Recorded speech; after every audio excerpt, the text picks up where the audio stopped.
Welcome, ladies and gentlemen, to ROH Supercard of Honor 2017. This is an event I decided to choose over the weekend, this past weekend, to go ahead and review with you guys eventually and give you guys my overall insight about this event instead of a WWE event review. This pay-per-view was headlined by two major event matches. One was the ROH World Championship with Christopher Daniels against Dalton Castle, which I'm not a big fan of Dalton Castle. He reminds me too much of Tyler Breeze and fucking Fandango, which really scares the hell out of me. We also had the main event match. The actual main event match was for the ROH Tag Team Championship belts in a ladder match between the Young Bucks and the Hardy Boys. Hardy Boys being the champions going in from winning the tag titles from the Young Bucks back on Manhattan.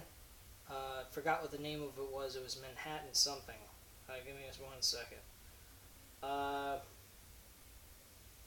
It was a Manhattan event that occurred during 2017, just before this event in March, which was actually a really good event. So, overall, this pay-per-view was pretty good. Some of the matches I watched was Marty Scurll defending his ROH World Television Championship belt against Adam Cole. The Briscoes, Jay and Mark Briscoe and Bully Ray, defending the six-man tag team championship belts against the Bullet Club members of Hangman Page, Tama Tonga, and Tanga Roya. We also had Jay Lethal and Cody Rhodes in a Texas Bull Rope match, which I watched. The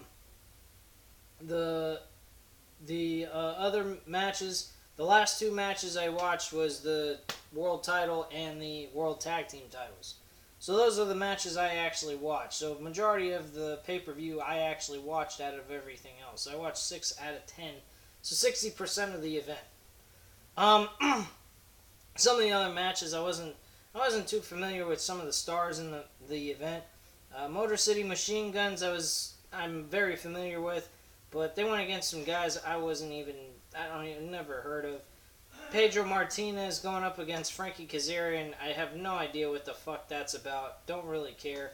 Bobby Fish faced Silas Young, and it ended up being a disqualification within 2 minutes and 25 seconds, so who gives a shit about that? Mostly Bobby Fish was giving his overall insight to the audience of what his status is in ROH, if he's still going to stay or is he going to go somewhere else.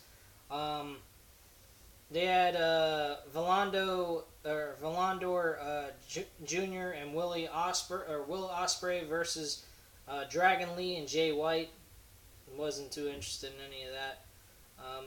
So yeah, I pretty much watched majority of this. So getting into things here, the World Television title, Marty Scurll versus Adam Cole. This match, I have to say, was pretty good action, back and forth. Both men performed very well in this match. Could have been the main event, but a very good opener. I really enjoyed this. There was not too much to say about this this match itself in the event that I could say was bad. So very satisfying. Give it a 4 out of 5 stars altogether. The Briscoes, Jay Briscoe and Mark Briscoe and Billy Ray versus the Bullet Club of Hangman Page, Tama Tonga, and Tanga Roya for the 6-man tag team world championships. I was pretty satisfied with this. This wasn't too bad. Very enjoyable. Nothing really stood out to me very much. I mean, it was an okay match. I give it a 3 out of 5 stars. Jay Lethal. The Briscoes and Bully Ray retained their tag team titles, by the way. 6-man tag team titles. Jay Lethal and Cody Rhodes in a Texas Bull Rope match.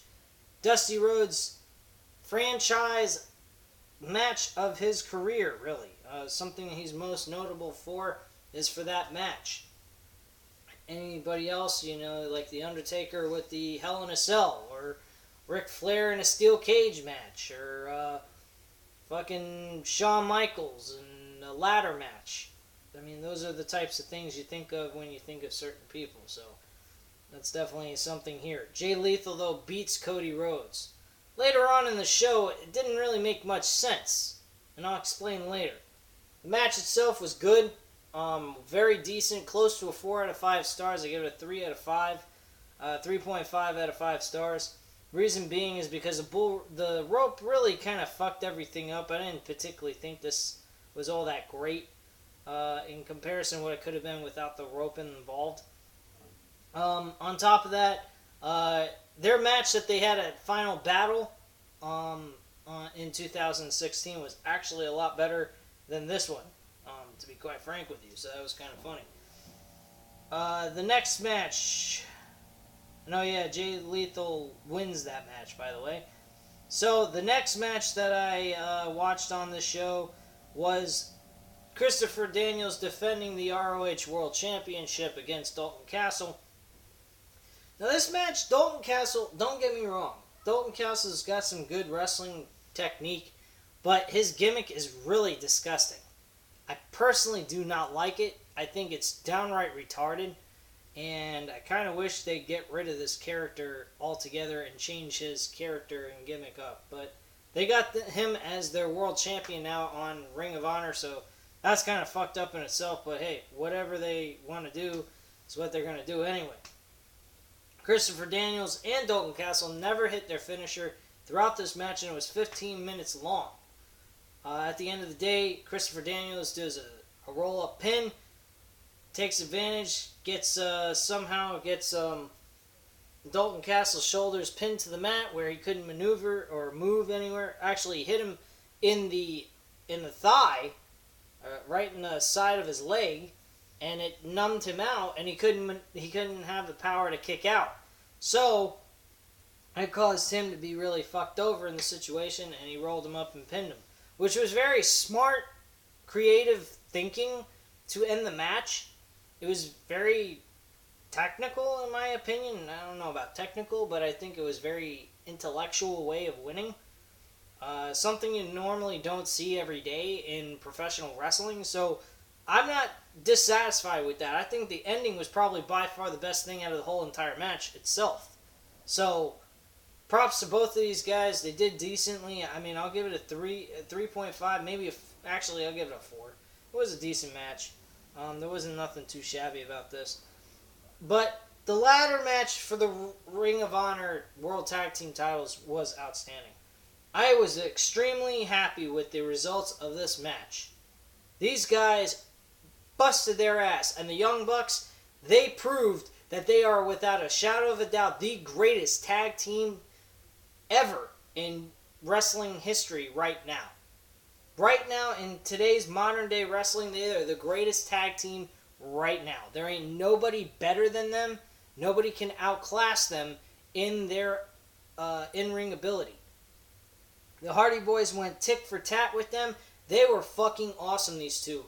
If you put the Dudleys in here, this match probably would have been a freaking unbelievable match where the roof would have literally came unglued. I mean, literally, the whole entire Lakeland Center was going nuts. This was by far the most amount of people at this event, not to mention it was 3,500 people attending this event for an ROH event. Not that much in comparison to what you see with with New Japan Wrestling and WWE. Even it used to be, and I'm saying used to be, TNA used to be able to hit maybe 5,000 or more with their major pay-per-view events. So this is, I guess, a great achievement by Ring of Honor, but if you compare them to other wrestling organizations, they're not that big of a fucking deal. But this match itself paid off.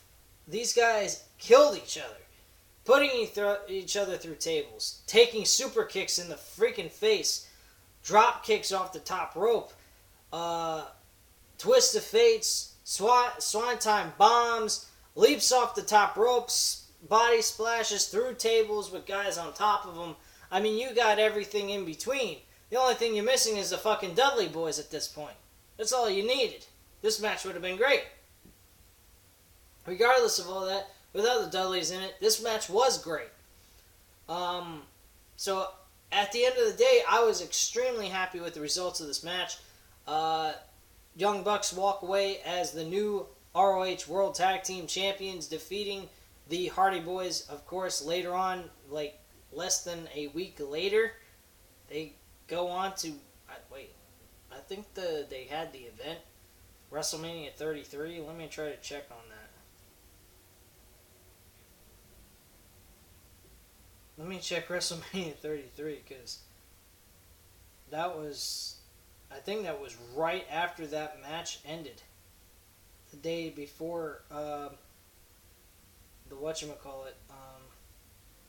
Yep, it was the day before fucking WrestleMania this match happened.